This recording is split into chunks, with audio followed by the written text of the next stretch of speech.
Bismillahirrahmanirrahim. Assalamualaikum warahmatullahi wabarakatuh.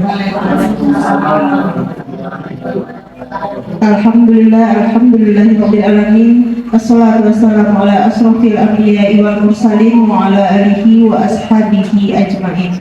Yang sama-sama kita hormati Ibu Wakil Kepala Sekolah UPT SDN 16 Sepejantan, kemudian Bapak Ibu Majelis Guru dan tenaga kependidikan. Baiklah Bapak Ibu, sebelum kita masuk kepada acara penyampaian materi oleh Bapak dan Ibu CGP kita, alangkah baiknya kita menyanyikan lagu Indonesia Raya yang dipimpin oleh Bu Gusmaniar. Kepada Ibu dipersilahkan.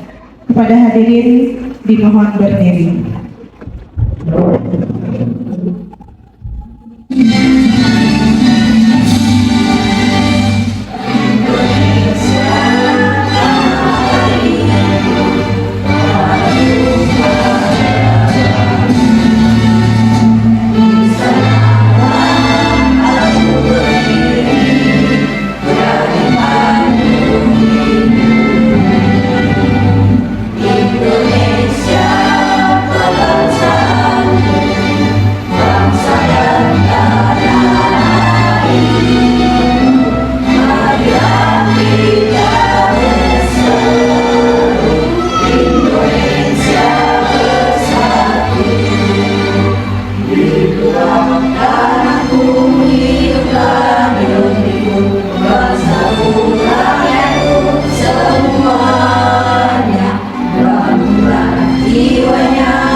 Hadirin dimohon duduk kembali.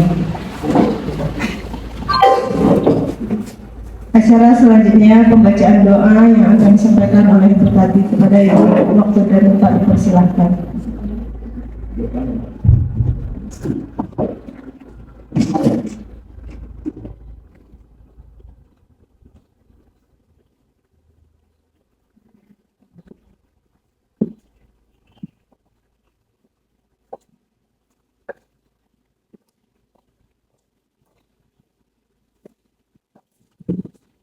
Assalamualaikum warahmatullahi wabarakatuh.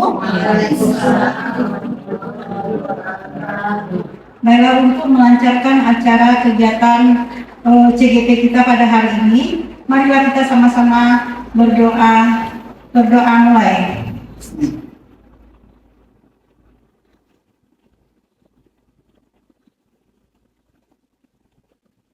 Berdoa selesai. Assalamualaikum warahmatullahi wabarakatuh. Waalaikumsalam.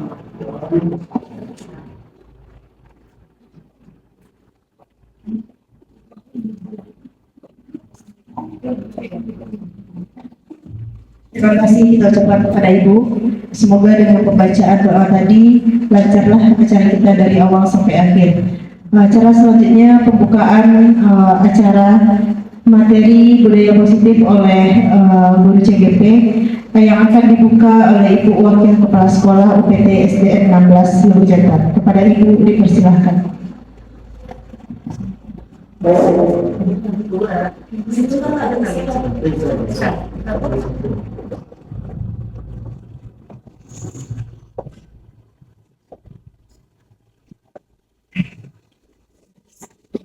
Bismillahirrahmanirrahim. Assalamualaikum warahmatullahi wabarakatuh. Puji syukur kita kepada Allah Subhanahu wa Ta'ala atas rahmatnya sehingga kita bisa hadir pada ruangan kita pada hari ini. Dan tidak lupa kita kirimkan selawat kepada Nabi kita Muhammad SAW dengan ucapan Allahumma sholli ala Muhammad wa ala ali Muhammad. Pertama, yang saya hormati atau yang saya banggakan Ibu dan Bapak CGP, itu juga dengan Majelis Guru SDN 16 Lugu Jantan. Pertama-tama kita bersyukur atas adanya dari sekolah kita utusan yang sekarang menjadi calon guru penggerak. Dengan adanya guru-guru kita yang seperti dua orang hari ini, yaitu Pak Rian dengan Bu Yul, semoga dengan adanya CGP di sekolah kita ini adanya peningkatan baik pembelajaran, begitu juga dengan tingkah laku atau karakter anak kita sesuai dengan materi yang akan disampaikan oleh guru CGP kita, yaitu tentang budaya positif, yaitu penyebaran, pemahaman dan penerapan dari budaya positif. Jadi sebagai kita sebelah pihak, kita akan menerima dengan senang hati. Semoga apa yang disampaikan oleh guru-guru kita ini nanti bisa kita terapkan dan kita bermanfaat bagi kita semua. Saya sampai di sana saya sambutannya. Untuk lebih lanjut saya serahkan kepada TGP untuk memberikan materinya. Acara Lokakarya hari ini saya buka dengan membacakan Bismillahirrahmanirrahim. Semoga lancar dan sampai selesai. Saya sudahi dengan Assalamualaikum warahmatullahi wabarakatuh.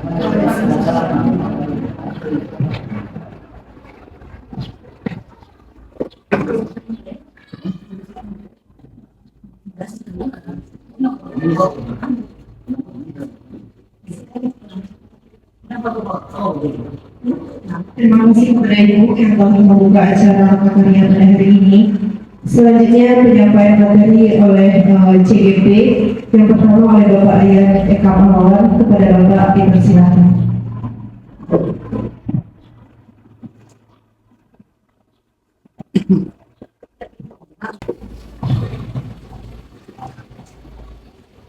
Assalamualaikum warahmatullahi wabarakatuh.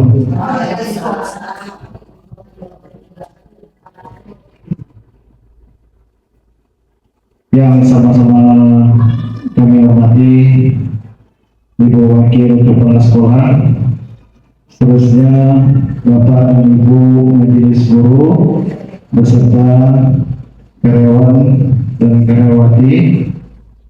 Pertama dan utama sekali, marilah kita panjatkan puji dan syukur kehadirat Allah Subhanahu wa Ta'ala, yang mana pada kesempatan siang hari ini kita telah dapat meluangkan waktu kita untuk kegiatan diseminasi kami CGP Angkatan 11, itu dari saya sendiri, Rian Eka Pahlawan, kemudian Ibu Laspi Alika. Selanjutnya selawat dan salam kepada junjungan besar kita Nabi Muhammad Sallallahu Alaihi Wasallam. Allahumma sholli ala Muhammad wa ala ali Muhammad. Baiklah ibu-ibu semuanya, yang pertama kami mengucapkan terima kasih atas kesempatan yang telah diberikan kepada kami berdua untuk menyampaikan progres hasil belajar kami itu selama pendidikan CGP yang telah berlangsung lebih kurang selama 2 bulan ini. Alhamdulillah dari waktu yang telah kami jalani, kami telah melaksanakan satu modul, kemudian sekarang sudah masuk pada modul kedua. Alhamdulillah semuanya berjalan dengan lancar.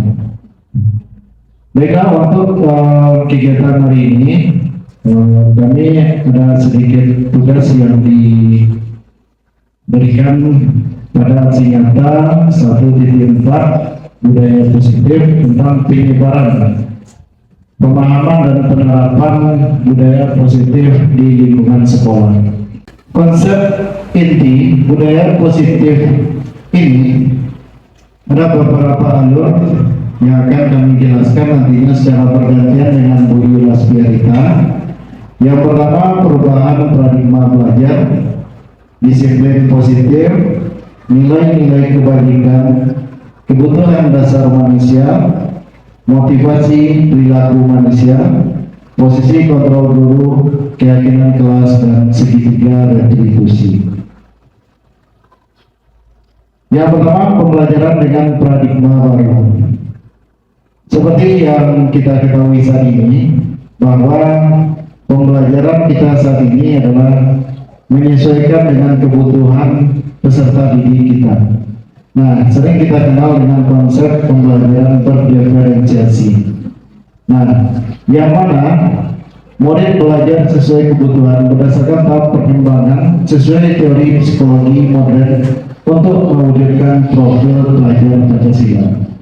Intinya yang ingin kita wujudkan sebenarnya itu adalah dari segi karakter dari peserta didik tersebut. Yang mana seperti yang kita ketahui dalam profil pelajar Pancasila, 6 karakter inilah yang menjadi acuan kita untuk membenahi karakter dari peserta didik kita. Dan dari segi pembelajarannya, kita menerapkan pembelajaran berdiferensiasi baik berdasarkan produk, proses, maupun nanti berdasarkan produk, proses, dan sebenarnya konten. Nah, kemudian kita lanjut yang berikutnya, Bill. Nah, di sini kita akan diberi secari kertas. Ini saya punya stigma. Nah, untuk dibagikan. Nah, coba ibu-ibu pikirkan, ya. Buatlah suatu benda yang sangat ibu-ibu sayangi. Buatlah suatu benda yang sangat ibu-ibu sayangi. Nama tidak dengan begitu.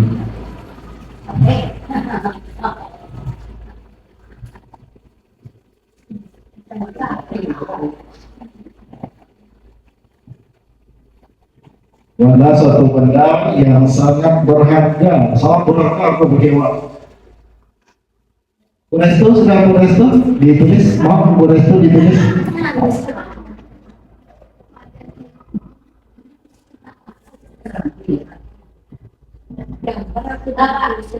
Ditulis saja.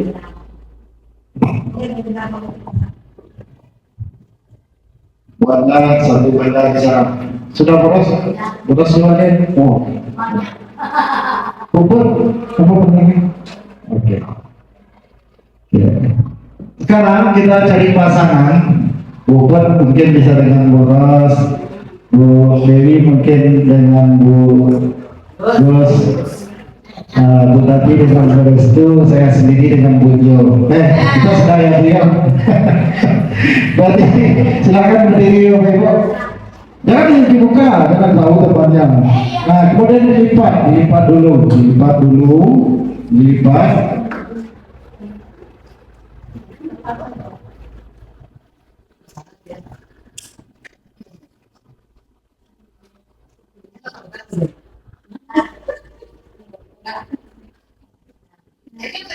Nah, kita tetapkan dulu. Kan tadi sudah 2 yang menulis, kita tetapkan dulu 1 orang yang ingin menggenggam benda tersebut di tangannya. Kita genggam di tangannya, kita ketok. Mungkin Bu tadi yang digenggam. Oke, Bu tadi menggenggam. Kalau Bungkus dan Bu Dewi siapa yang mau menggenggam? Ya, Bu Dewi menggenggam. Sekarang berdiri Bu Dewi, digenggam benda boleh. Kertasnya digenggam, benda tersebut Bu Dewi genggam. Bu Putri dengan boras Bu, bodas dimegang. Hilang bodas, itu nampak. Nampak. Sekarang berdiri bodas.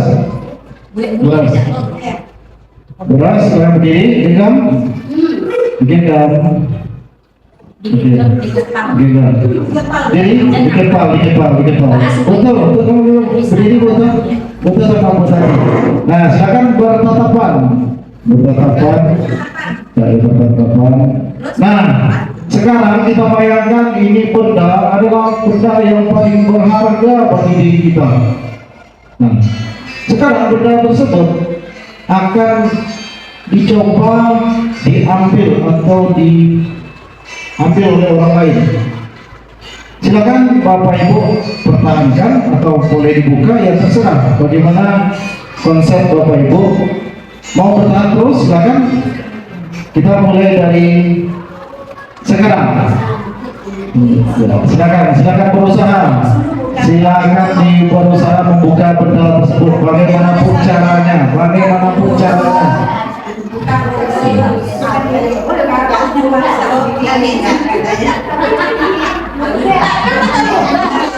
Ya, caranya buka, silakan dibuka. Kita berusaha membukanya. Mau diapakan ibunya ya terserah, tapi jangan dibanting. Terserah, mau dikritik, mau diberikan kata-kata, pokoknya silakan berusaha. Apakah sampai dia berhasil atau tidak berhasil nanti jawabannya. Silakan.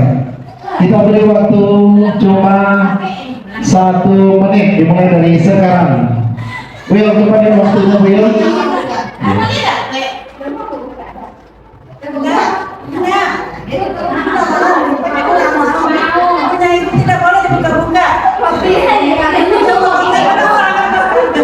Iya, kurang enggak? Bu Putri dapat, oke, Bu Putri berhasil mendapatkan tugas tersebut.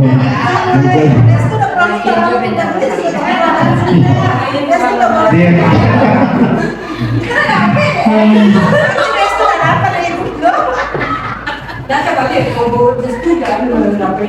ya, bagaimana Pak Datuk? Tidak dapat? Oke. Terima kasih. Tepuk tangan untuk kita semuanya. Oke. Nah, tadi di sini tadi Bu Putri berhasil. Kenapa bisa berhasil Bu Putri? Silakan. Baik Kak, terima kasih. Dari permainan tadi saya dengan Bu Ros, tentu kita cari caranya Pak, bagaimana Ibu itu mau membuka tangannya. Kemudian saya tanya saja, Ibu mau buka atau tidak? Oh buka katanya, ayah berikan sama saya. Udah Pak. Oke. Silakan Bu Tati silakan.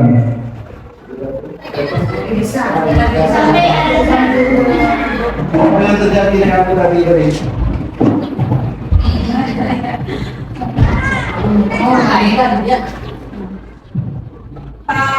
Assalamualaikum warahmatullahi wabarakatuh.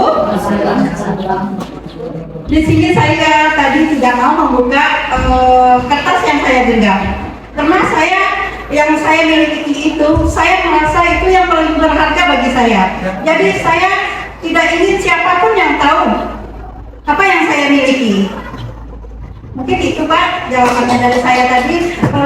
Kenapa saya bersikeras nggak mau buka dari desku, karena saya tahu itu pendirian saya memang itu nggak boleh dilihat-lihat sama orang, karena saya teguh dengan pendirian saya sendiri. Demikian Pak, terima kasih. Assalamualaikum warahmatullahi wabarakatuh.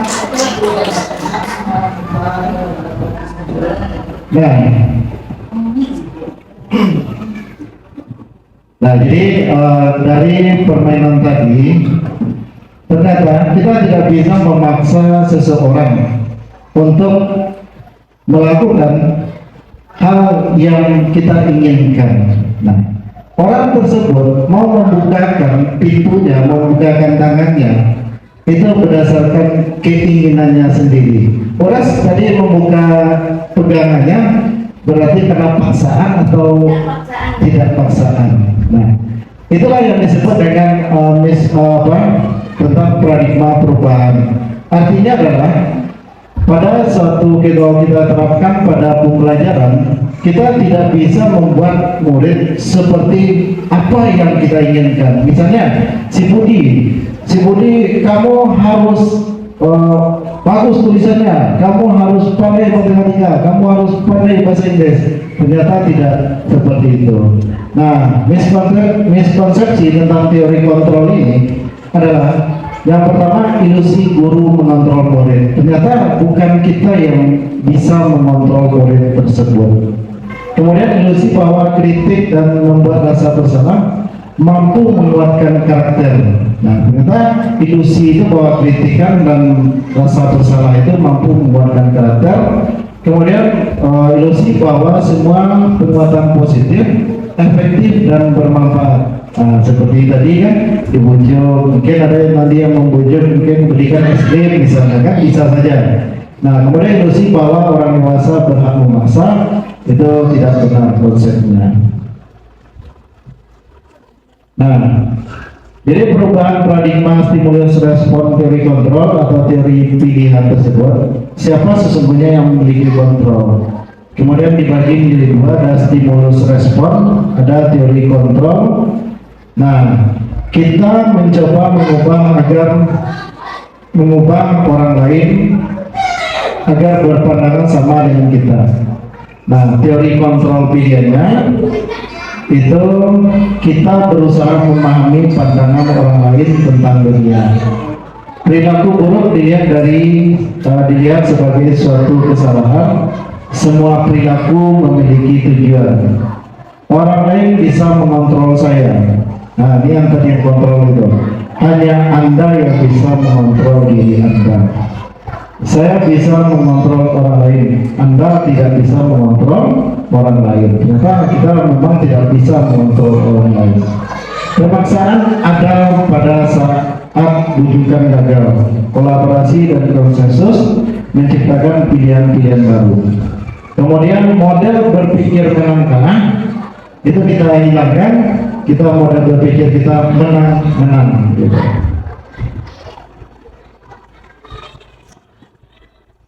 Nah, bila kita ingin membuat kemajuan perlahan sedikit-sedikit, ubahlah sikap atau perilaku Anda. Namun bila kita ingin memperbaiki cara-cara utama kita, maka kita perlu mengubah kerangka acuan kita. Ubahlah bagaimana Anda melihat dunia, bagaimana Anda berpikir tentang manusia. Ubahlah paradigma Anda, skema pemahaman dan penjelasan aspek-aspek tertentu tentang realitas. Itu berdasarkan teori kontrol Stephen Covey, prinsip tentang bagaimana paradigma tersebut. Nanti beliau materi kedua itu tentang disiplin positif. Jadi intinya dalam perubahan paradigma itu, kita tentu harus menerima perubahan itu secara perlahan. Artinya kita sesuaikanlah perubahan itu step by step. Tentu kita berubah ke arah yang lebih baik. Kemudian disiplin positif. Nah, disiplin ini sebenarnya berasal dari kata disiplina yang artinya belajar. Disiplin mengacu pada disiplin diri yang memiliki tanggung jawab terhadap apa yang dilakukan berdasarkan nilai-nilai yang diyakini.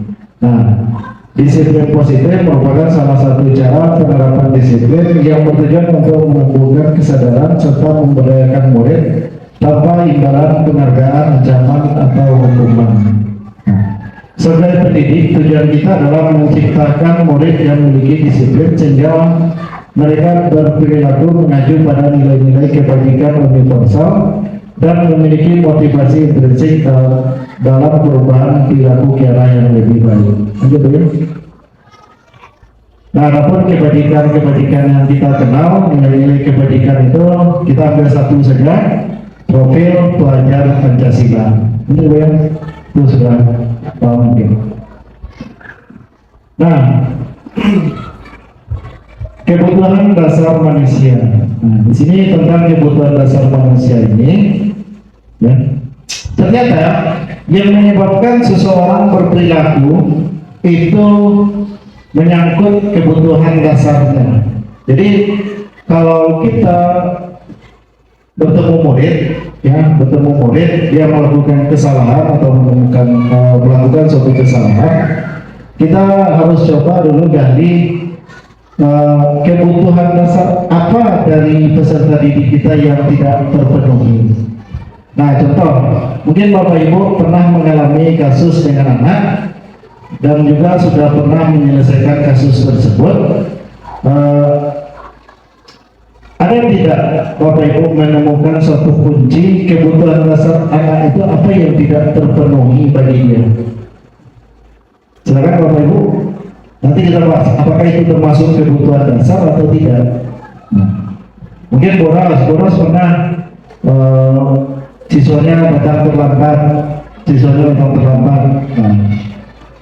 Kemudian setelah Boras selesaikan masalah tersebut dengan anak, kira-kira ada nggak penyebab dia itu datang terlambat gitu? Ya. Apa yang kira-kira berhasil? Bangun tidur terlambat. Ya, tapi kalau dia bangun tidur terlambat berarti apa yang menyebabkan dia terlambat itu? Jadi dia mungkin main HP ya. Berarti di sana ada peran orang tua di dalamnya. Kenapa orang tua membiarkan dia terlambat bangun? Berarti ada di sana kebutuhan dia yang tidak terpenuhi, yaitu adalah kasih sayang. Sebenarnya kalau orang tua itu sayang kepada dia, pasti dia akan dibangunkan oleh orang tuanya. Berarti di sana ada kebutuhan dasar manusia dia yang tidak terpenuhi. Nah, sekarang kita lihat apa saja kebutuhan dasar manusia dalam melakukan suatu tindakan. Nah, yang pertama ada namanya kebutuhan survival, bertahan hidup. Nah, kesehatan, rumah, makan. Nah, mungkin ada anak kita di kelas itu dia terlihat murung, tidak mau, biasanya dia rajin aktif sekali. Ternyata setelah kita tanya, ternyata dia kurang enak badan. Berarti ada yang melatar belakangi dia untuk kurang semangat dalam belajar. Ternyata badannya hari ini kurang sehat. Kemudian ada rasa kasih sayang dan rasa diterima. Kemudian ada kebebasan, kemudian ada kesenangan, kemudian ada penguasaan. Nah, di sini ada beberapa contohnya, nanti dibagikan saja videonya. 5 kebutuhan dasar. Kita lihat satu saja contoh, saya putarkan video ini tentang kebutuhan dasar manusia.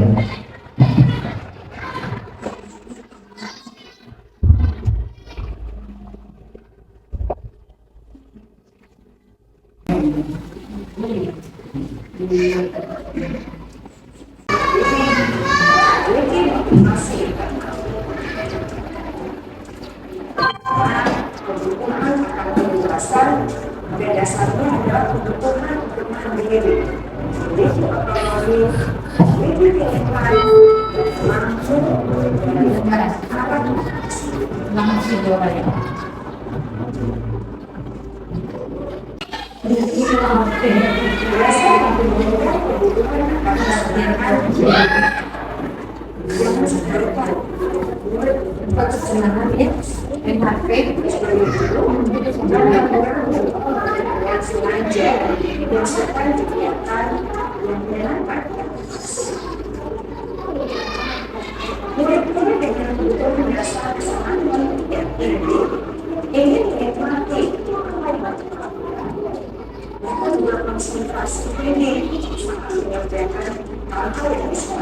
Jadi dari video tadi Bapak Ibu sudah lihat 5 kebutuhan dasar manusia itu, mulai dari bertahan hidup, survival, kasih sayang dan rasa diterima, kebebasan, kesenangan dan penguasaan. Nah, jadi perilaku manusia itu yang mendasarinya adalah 5 kebutuhan dasar manusia itu sendiri. Seperti juga peserta didik kita, mungkin dia senang sambil belajar sambil bermain, atau belajar di luar, atau belajar dengan penggunaan media-media yang interaktif, mediatik, seperti bermain kuisis, kemudian dia lebih senang seperti itu, maka kita ciptakan juga pembelajaran yang menyenangkan bagi peserta didik kita. Karena mungkin kenapa dia merasa jenuh di kelas, berarti kesenangannya, kebutuhan dasar dia tidak terpenuhi, makanya dia hilang-hilang. Contoh aku nanti gue di luar, tapi ada di sana mungkin kebutuhannya yang tidak kita penuhi gitu. Oke, lanjut beliau. Nah, yang kelima,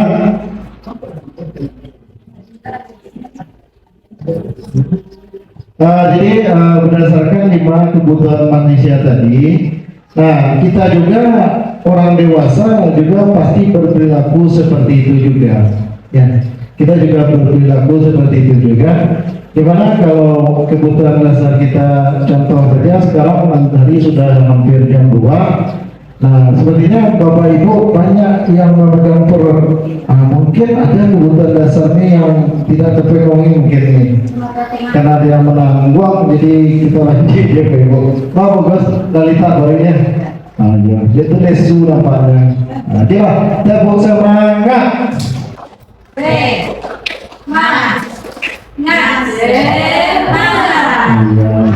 Terima kasih ya Ibu.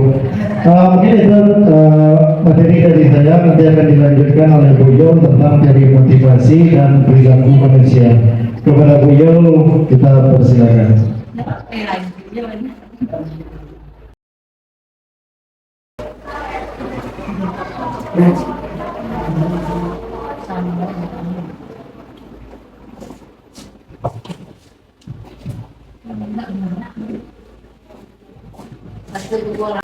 Assalamualaikum warahmatullahi wabarakatuh. Nah, terima kasih Bapak Rian Eka Pahlawan atas materi dari nomor 1 sampai nomor 4. Sekarang saya lanjutkan materi yang nomor 5-nya, yaitunya mengenai teori motivasi dan perilaku manusia. Sebelum kita masuk kepada materi, kita beri aplaus kepada Bapak Rian dulu. Dan karena waktu telah siang, kita berikan ice breaking kita dulu. Nah, ice breaking, coba tepuk semangat kembali. Tepuk semangat. Semangat. Nah, masih lagi ya baru. Dek lah siang mungkin Ibu. Nah, yang kelima yaitunya teori motivasi dan perilaku manusia. Kita lihat yang pertama, yaitunya untuk menghindari ketidaknyamanan atau hukuman apa yang akan terjadi apabila saya tidak melakukannya.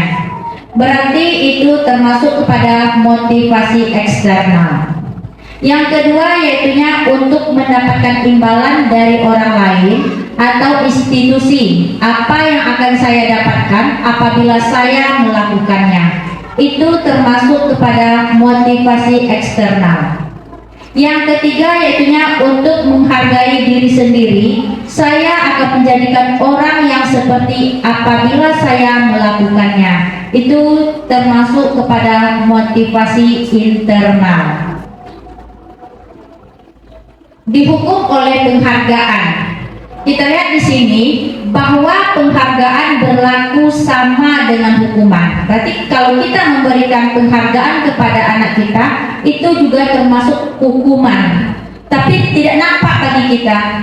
Dalam arti meminta atau membujuk seseorang melakukan sesuatu untuk memenuhi suatu tujuan tertentu dari orang yang meminta atau membujuk, dorongannya eksternal, dan akan ada faktor ketergantungan beberapa dampak dari pemberian penghargaan. Itu menurut Al-Fiqh pada tahun 1993.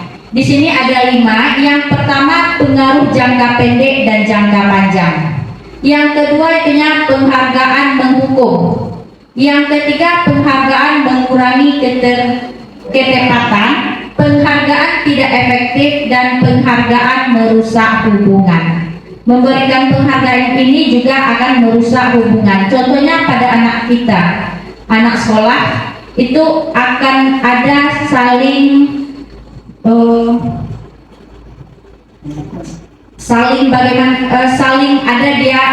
iri. Lanjut, bentuk program kebajikan atau apresiasi. Yang pertama, beri pengakuan secara khusus. Yang kedua, beri pengakuan secara pribadi. Beri pengakuan kepada semua murid atau bergantian. Beri pengakuan secara konsisten, fokus pada proses. Selanjutnya kita lihat mengenai hukuman. Hukuman bersifat tidak terencana atau tiba-tiba. Murid tidak tahu apa yang akan terjadi dan tidak dilibatkan. Hukuman bersifat satu arah dari pihak guru, sementara murid hanya menerima tanpa ada kesepakatan. Hukuman bisa berupa fisik atau psikis, sehingga anak tersakiti oleh perbuatan atau kata-kata. Itu merupakan hukuman bersifat secara tiba-tiba. Misalnya contohnya anak terlambat datang ke sekolah, langsung kita beri hukuman, kita spontan secara tiba-tiba. Misalnya kamu terlambat, pilih sampah. Itu kan secara tiba-tiba, itu termasuk hukuman. Selanjutnya mengenai konsekuensi. Apa konsekuensi yang akan kita hadapi? Kita lihat di sini, konsekuensi sudah terencana atau disepakati, sudah dibahas dan disetujui oleh murid dan guru. Umumnya guru dan murid sudah mengetahui sebelumnya, tetapi murid tetap dibuat tidak nyaman untuk jangka waktu pendek. Itu termasuk konsekuensi. Lanjut, yang ketiga yaitu restitusi. Ya, ada beberapa poin mengenai restitusi. Yang pertama, proses menciptakan kondisi bagi murid untuk memperbaiki kesalahan.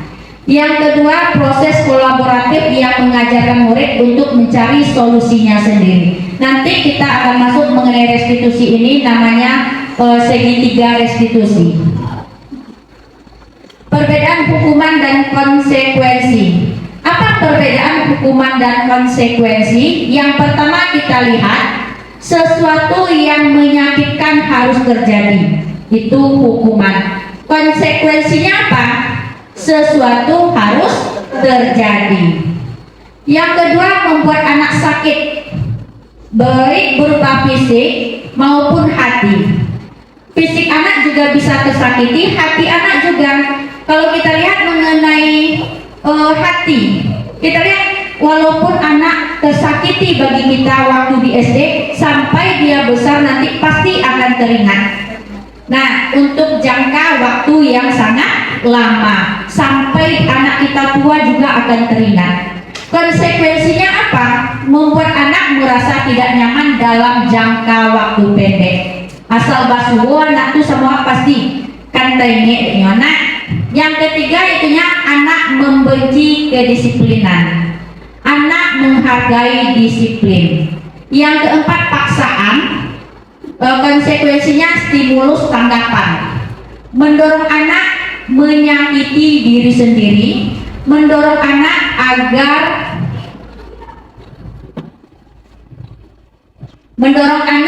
mudah menyesuaikan diri. Konsep diri yang buruk, konsekuensinya konsep diri yang baik. Anak belajar untuk menyembunyikan kesalahan. Konsekuensinya anak belajar untuk mematuhi peraturan. Marah, rasa bersalah, dipermalukan, merasa tak dihargai. Konsekuensinya kehilangan hak, dibuat tidak nyaman, diasingkan untuk sementara. Nah, di sini ada tindakan guru, hukuman atau konsekuensinya. Kita lihat tindakan guru yang pertama di sini. Kita menggunakan stick note. Nah, itu dari pernyataan tindakan guru itu nanti termasuk ke hukuman atau konsekuensi dia. Kita lihat yang nomor 1, mencatat 100 kali di dalam buku kalimat, saya tidak akan terlambat lagi karena terlambat ke sekolah.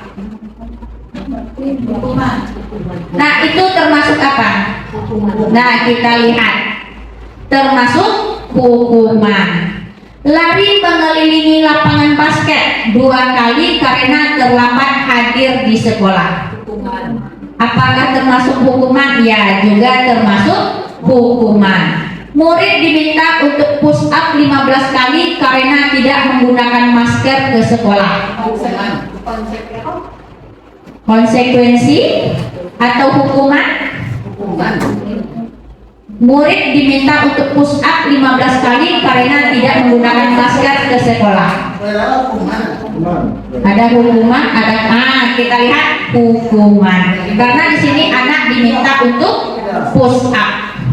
Menggantikan kertas tugas teman yang telah dicoret-coret. Itu konsekuensi karena telah mencoret kertas teman.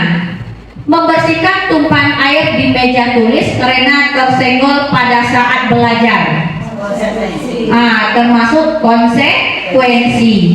Murid disuruh untuk mengenakan sepatu seharian di kelas karena tidak mengenakan sepatu hitam. Mengenakan sepatu seharian di sekolah karena tidak mengenakan sepatu hitam. Termasuk hukuman. Ya, sehari. Lari mengelilingi lapangan basket 2 kali karena terlambat 10 menit untuk pelajaran PJOK. Termasuk konsekuensi. Nah, ini beberapa contoh tindakan guru yang menghubungkan antara hukuman atau konsekuensi. Kita lanjut yang ke-6, mengenai 5 posisi kontrol guru. Dari 5 posisi kontrol guru ini nanti ada beberapa yang akan ditayangkan mengenai video, termasuk kontrol guru yang mana kita? Apakah kita termasuk penghukum, pembuat merasa bersalah, atau menjadi teman, pemantau, atau menjadi manajer? Nah, kita lihat yang pertama mengenai penghukum. Salam bahagia Ibu dan Bapak guru hebat.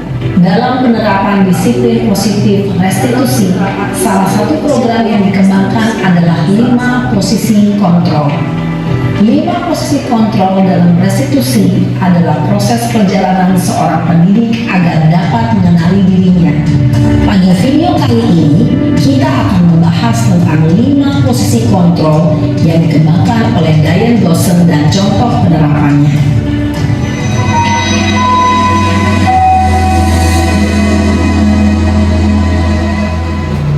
5 posisi kontrol itu adalah 1.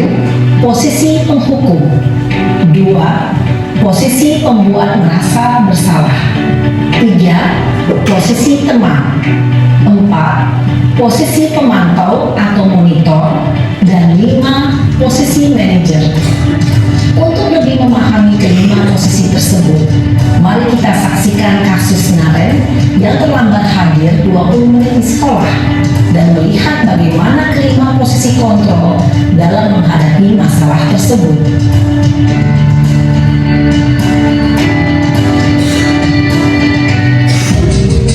Nah, kita lihat di sini posisi penghukum.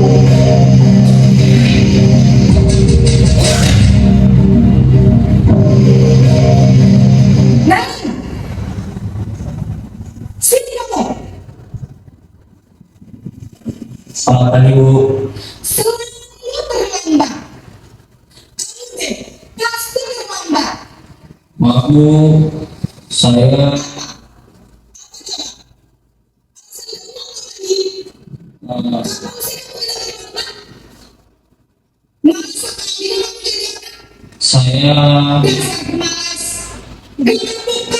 Si kamu sudah berapa kali terlambat? Sana, kamu keliling lapangan basket 2 kali. kenapa saya harus keliling lapangan basket, Bu? Kenapa? Kamu melawan ibu. Beraninya jawab. Sudah terlambat, masih berani jawab pula. Sekarang, keliling lapangan basket 5 kali sekalian. Biar Pak. Cepat. Pergi sana ke lapangan basket. Posisi penghukum biasanya berbicara dengan nada tinggi, menghardik, menunjuk-nunjuk, menyakiti, dan menyindir. Hukuman bisa berupa fisik maupun psikis. Ibu dan bapak guru hebat, dampak yang terjadi pada murid ketika guru berada pada posisi penghukum adalah murid cenderung akan memberontak, bahkan menyimpan dendam.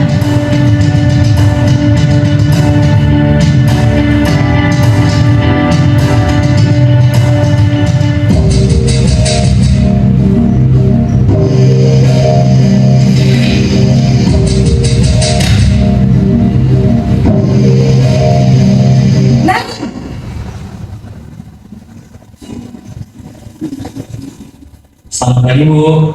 Naren, kamu kenapa terlambat lagi, Nak?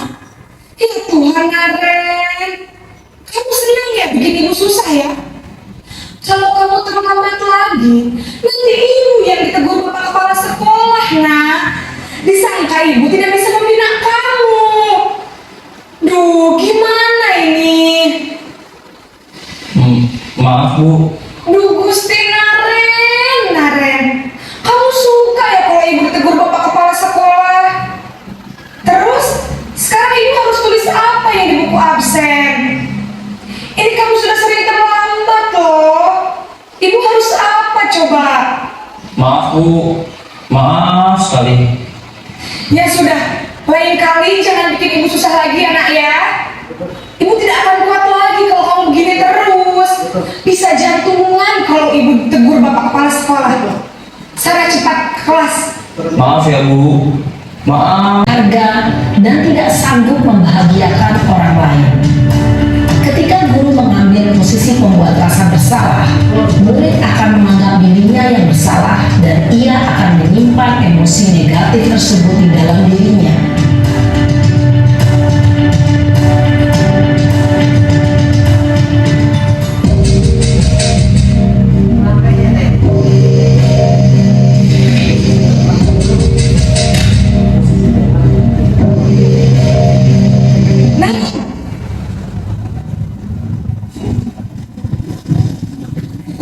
Selamat pagi, Bu. Wah, sudah jam berapa ini, Nak? Terlambat lagi ya, sayang. Iya, Bu. Habis ibu saya lupa bangunkan saya, Bu. Kamu malah menyalahkan ibu kamu. Kamu bukannya anak yang larinya paling kencang. Kok terlambat sih? Iya, Bu. Saya memang terlambat bangun tadi. Jadi, biarpun saya lari kencang, tetap nggak kekejar, Bu. Ya sudah sana, nanti lain kali larinya lebih kencang lagi ya, biar gak terlambat lagi. Bikin seneng ibu, demi ibu, bisa kan? Bisa lah, Bu. Ya sudah sana masuk kelas, ibu beresin urusan absen kamu. Kamu ini ada-ada saja. Dalam posisi teman, guru berbicara dengan nada suara ramah, akrab, cenderung bersenda gurau untuk menjaga suasana tetap santai. Murid akan merasa senang, aman, dan akrab dengan guru. Identitas yang tercipta adalah identitas sukses atau berhasil. Namun, perlu diingat, karena ini masih dorongan eksternal, maka ada faktor ketergantungan dari murid kepada orang tertentu. Di sini guru aksennya, sehingga di lain waktu murid bisa berperilaku baik, namun hanya kepada orang-orang tertentu saja.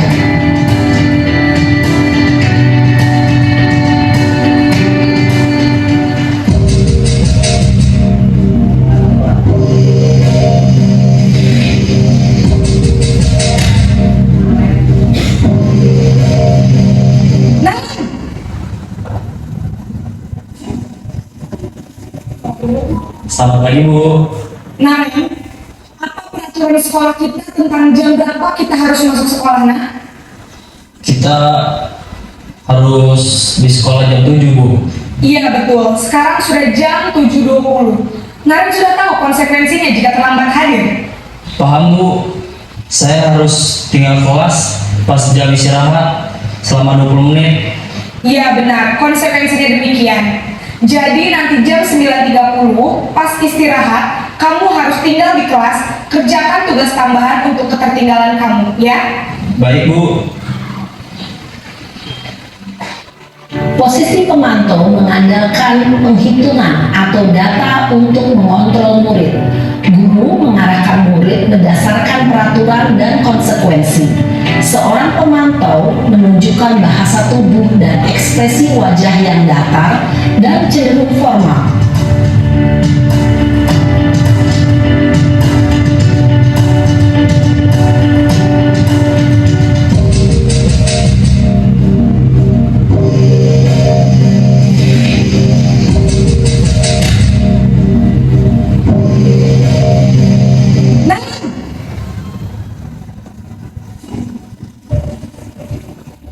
Selamat pagi, Bu. Selamat pagi, Naren. Maaf, Bu. Saya terlambat. Iya, sekolah masuknya jam 7, sekarang sudah jam 7.20. Jadi sekarang bagaimana ini, Naren? Maaf, Bu. Saya lupa setel alarm saya semalam. Baiklah, menurut kamu, keyakinan sekolah yang mana yang perlu kamu tingkatkan? Menghargai diri sendiri dan orang lain mungkin ya, Bu. Setuju. Jadi, apakah Naren meyakini prinsip saling menghormati tersebut? Iya, Bu. Saya meyakininya. Apakah Naren bersedia memperbaiki masalah keterlambatan ini? Bersedia, Bu. Bagaimana kamu akan memperbaiki masalah keterlambatan ini? Saya akan coba untuk tidak lupa menyetel alarm saya, Bu. Baik, kalau Naren lupa menyetel alarm di rumah, ada orang yang kira-kira bisa bantu mengingatkan tidak? Ada, Bu. Kata saya, Kak Emma. Ada lagi selain Kak Emma? Selain Kak Emma, ada ibu saya. Baik, jadi yang mengingatkan Naren adalah Kak Emma dan ibu kamu ya? Kira-kira akan mulai start alarm kapan nih, Naren? Setelah pulang sekolah, akan segera saya lakukan. Baik, jadi Naren akan setel alarm untuk bangun besok pagi dan akan diingatkan oleh kakak dan ibunda Naren ya. Ada lagi yang mungkin perlu dilakukan, Naren, agar tidak terlambat bangun lagi? Tidak ada, Bu. Baik, Naren, terima kasih untuk kerjasama kamu. Sekarang kamu perlu kembali ke kelas untuk belajar. Baik, Bu. Terima kasih. Posisi manajer adalah posisi kontrol yang disarankan untuk membimbing murid memiliki sikap disiplin yang positif, yaitu murid yang mandiri, bertanggung jawab, dan dapat memecahkan masalah. Tujuan dari posisi ini adalah agar murid dapat berefleksi atas tindakannya. Guru akan dengan tulus memberikan pertanyaan-pertanyaan bermakna, sehingga membuat murid dapat belajar dari kesalahannya dan mencari sebuah solusi untuk menyelesaikannya. Ibu dan bapak guru hebat, setelah mengamati adegan kelima posisi kontrol tadi, kira-kira posisi mana yang paling ideal? Posisi mana yang dapat menunjang motivasi intrinsik murid? Ya, tentu posisi manajer. Dan dari 5 posisi tadi, kita tempatnya di posisi yang mana, Bapak Ibu? Apakah sudah menjadi manajer? Belum sepenuhnya. Belum sepenuhnya. Mungkin kita lihat dari diri kita sendiri. Mungkin ada sekali mengenai posisi hukuman, ada sekali menjadi teman, ada menjadi manajer, pemantau, mungkin pernah kita lakukan. Tapi yang lebih baiknya kita di posisi manajer. Mudah-mudahan untuk yang akan datang kita akan menjadi pada posisi manajer. Karena posisi manajer ini kita lihat. Dan selanjutnya kita masuk kepada yang ke-8, yaitunya mengenai segitiga restitusi. Segitiga restitusi ini dikembangkan oleh pakar pendidikan Diane Gossen berlandaskan pada teori kontrol Dr. William Glasser. Segitiga restitusi adalah suatu proses dialog yang dilakukan guru terhadap siswa agar dapat menghasilkan siswa yang mandiri dan bertanggung jawab. Seperti pada video tadi, anak tadilah yang memberikan solusi untuk dirinya sendiri. Nah, kita lihat di sini segitiga restitusi terbagi atas 3, yaitunya yang pertama menstabilkan identitas. Yang kedua kita lihat menanyakan keyakinan, validasi tindakan yang salah. Kita lihat mengenai menanyakan keyakinan. Di sini artinya meyakini kelas apa yang telah kita sepakati. Yang kedua, kamu ingin menjadi orang yang seperti apa? Kalau validasi tindakan yang salah, kamu tentu punya alasan mengapa melakukan itu. Contohnya kalau anak kita terlambat, apa alasan anak kita terlambat? Kita lihat mengenai menstabilkan identitas, yaitunya untuk membuat anak yang merasa gagal karena berbuat salah menjadi positif terhadap dirinya.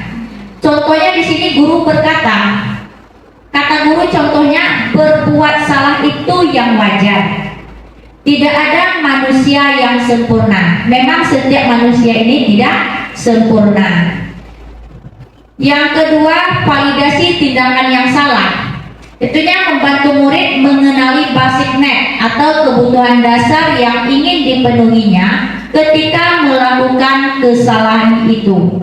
Pada dasarnya setiap tindakan manusia tujuannya adalah memenuhi basic need, apakah itu power, freedom, love and belonging, food and survive. Guru berkata, kata guru contohnya, kamu pasti punya alasan mengapa melakukannya. Kamu pasti bangga karena telah melindungi sesuatu yang penting buatmu. Itu contoh dari perkataan guru. Yang ketiga itunya menanyakan keyakinan. Anak melihat kesalahannya dihubungkan dengan norma sosial dan nilai-nilai yang mendasari manusia berinteraksi dengan orang lain. Berdasarkan prinsipnya, teori kontrol bahwa pada dasarnya kita dapat memunculkan motivasi secara intrinsik. Contohnya di sini perkataan guru, apa keyakinan kelas kita? Nanti anak itu juga akan menjawab nilai-nilai apa yang telah kita sepakati bersama. Karena kita membuat keyakinan kelas ini bersama di dalam kelas dengan siswa. Kamu ingin menjadi apa? Nah, itu mengenai 5 posisi kontrol pada guru. Selanjutnya sekianlah paparan materi dari saya dengan Bapak Rian Eka Pahlawan. Mungkin apakah Bapak atau Ibu ingin bertanya mengenai materi yang telah kami sampaikan tadi? Apakah sudah jelas atau bagaimana? Apakah ada tanggapan? Kalau tidak ada tanggapan atau pertanyaan dari Bapak Ibu, saya sudahi dengan mengucapkan Assalamualaikum warahmatullahi wabarakatuh.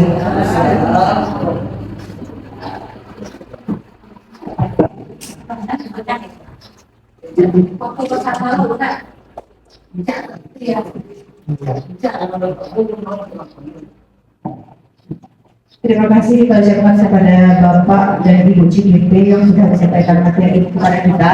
Semoga dengan materi yang disampaikan dapat kita terapkan dalam pembelajaran kita sehari-hari, dan semoga kita bisa melakukan posisi kontrol sebagai manajer kepada peserta didik. Berikan tepuk tangan kepada Bapak dan Ibu CGP kita. Mungkin demikian acara kita pada siang hari ini. Terlebih dan terkurang saya sebagai pembawa acara mohon maaf. Assalamualaikum warahmatullahi wabarakatuh. Kita lanjutkan Bapak Ibu dengan sesi foto bersama.